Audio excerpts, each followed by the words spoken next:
Today we are talking about financial literacy and being financially literate. Being financially literate means you understand financial matters that mostly deal with personal finance.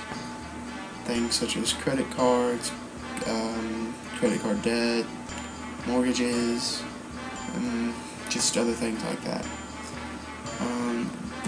We as a society need to understand that we live in an ever-changing economic world. The interest rates of today may not be the same as they are in 15 years. Prices will always fluctuate as we go on.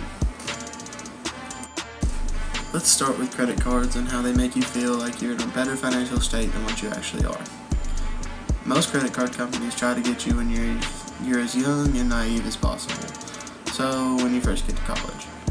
Once you sign on with a company and begin making purchases, you have to pay them off at the end of each month. Failure to do this results in crazy high interest rates on the portion left unpaid. Many people think they can pay it off later. Well, that usually doesn't happen. Debt snowballs. It snowballs until one day you look at your bill and you realize that you'll never be able to pay it off. There are many people around town that can help you with your problems. These people are called financial advisors.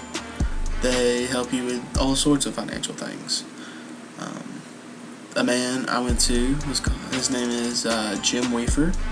He works for a company called Financial Freedom Partners here in town. And he's a financial advisor. He's the man who helps my mom and dad with retirement and stocks and whatnot, but he also does my mutual funds. He's also the guy I conducted the interview with.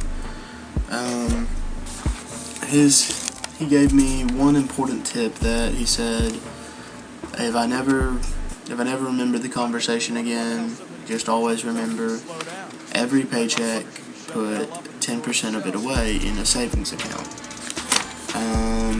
The reason you want to do that is obvious reasons.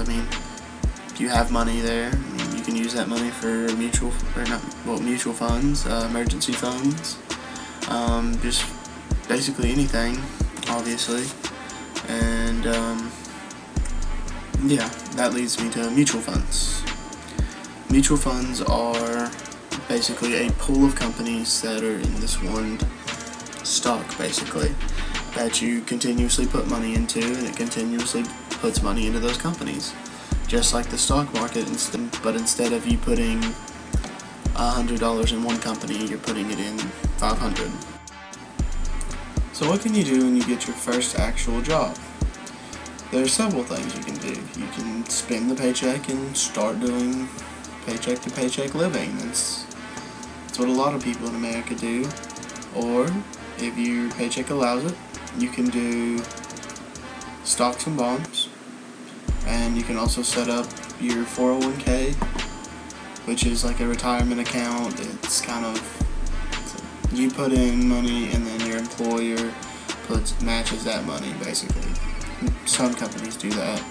You can also set up your emergency fund. An emergency fund is basically 3 to 4 months salary that is, so in case you ever get laid off or something like that happens.